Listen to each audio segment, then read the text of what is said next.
नमस्कार दोस्तों। इस भागदौड़ भरी जिंदगी में चलिए कुछ पल के लिए ठहरते हैं। आज मैं आपके लिए लेकर आया हूँ एक ऐसी दास्तान जो पुरानी है, पर उसका असर आपके दिलो दिमाग पर बहुत गहरा होने वाला है। तो देर ना करते हुए चलिए शुरू करते हैं आज का सदाबहार किस्सा। तानसेन का नाम तो आपने सुना ही होगा। तानसेन मुगल कालीन भारत के सबसे श्रेष्ठ संगीतकार थे। वे अकबर के दरबार के नवरत्नों में से एक थे। अकबर उनके संगीत के दीवाने थे। एक दिन संध्या समय ऐसे ही अकबर व तानसेन बैठे हुए थे कि अकबर ने तानसेन की तारीफ करते हुए कहा, तानसेन, मैं नहीं मानता कि तुम जैसा संगीतकार कोई कभी पैदा हुआ होगा या भविष्य में कोई पैदा होगा। यह सुन तानसेन जोर से हंस दिए और हंसते हुए ही बोले, आप भूत और भविष्य की बात क्या करते हैं महाराज। अभी मेरे पूज्य गुरु हरिदास महाराज मौजूद हैं और उनके संगीत के सामने मेरा संगीत कुछ भी नहीं। अकबर यह सुनते ही बुरी तरह चौंक गए। उन्होंने दृढ़तापूर्वक कहा, यह तो हो ही नहीं सकता। शायद तुम्हारे गुरु हैं इसलिए तुम्हें ऐसा लग रहा है। तानसेन ने कहा, नहीं महाराज, मैं जो कह रहा हूँ वह बात 100% सही है।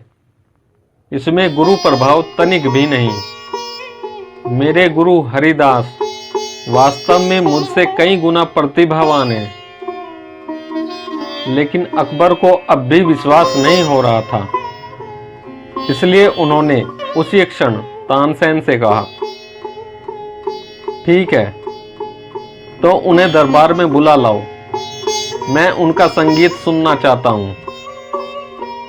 तानसेन ने हंसते हुए कहा, वे दरबार में कभी नहीं आएंगे। उनका संगीत सुनना हो तो हमें ही उनके यहाँ जाना पड़ेगा। अब अकबर तो कला प्रेमी थे। वे तुरंत तानसेन के साथ गुरु हरिदास के घर जाने को निकल पड़े। जैसे ही उनकी कुटिया निकट आई, तानसेन ने कहा, हम यहाँ झाड़ी के पीछे छिप जाते हैं और देखते हैं कि वे कब राग छेड़ते हैं। अकबर बोले, अरे हम यहाँ इंतजार क्यों करें। तुम जाकर उनसे कह दो कि महाराज स्वयं पधारे हैं और आपका संगीत सुनना चाहते हैं।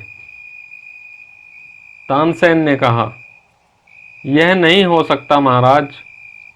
उन्हें आपके आने जाने से कोई फर्क नहीं पड़ने वाला। वे तो अपनी मर्जी से अपने समय पर ही राग छेड़ेंगे। अब तो और कुछ किया नहीं जा सकता था। अकबर को हरिदास जी का गाना सुनना ही था। सो चुपचाप तानसेन के साथ झाड़ियों के पीछे छिप गए और हरिदास के राग छेड़ने का इंतजार करने लगे। उधर मध्य रात्रि को हरिदास जी ने अपना राग छेड़ा और छेड़ा तो ऐसा छेड़ा कि अकबर स्तब्ध रह गए। उनकी आंखों से आंसू बहने लगे। बात तानसेन की 100% सही थी। तानसेन का उसके गुरु से कोई मुकाबला हो ही नहीं सकता था। खैर, हरिदास जी का गाना पूरा हुआ और अकबर और तानसेन राजमहल के लिए निकल पड़े। रास्ते में अकबर ने तानसेन से पूछा, तुम क्यों नहीं गा सकते? प्रयास करो, दुनिया में क्या असंभव है। तानसेन ने कहा, यह कभी नहीं हो सकता। अकबर ने चौंकते हुए पूछा, क्यों? तानसेन ने कहा, बात प्रतिभा या प्रयास की है ही नहीं, क्योंकि मैं दरबार में आपकी जी हुजूरी में गाता हूँ। मुझ में गुरु वाली बात आ ही नहीं सकती। मनुष्य का जो कार्य अपनी मस्ती में और सिर्फ अपने लिए होता है, उसकी बात ही अलग होती है। इस कहानी का सार यह अक्सर देखा गया है कि व्यक्ति प्रतिभावान भी हो, प्रयास भी कर रहा हो, पर बात नहीं बनती। क्यों? क्योंकि मनुष्य अपनी प्रतिभा का उपयोग अक्सर दूसरों पर रुआब झाड़ने या दूसरों की जी हुजूरी में अपनी प्रतिभा का गला घोट देता है। मनुष्य प्रयास भी सम्मान व समृद्धि पाने हेतु ही करता है, लेकिन वह भूल जाता है कि इन सब चक्करों में उसकी वास्तविक प्रतिभा ढक जाती है।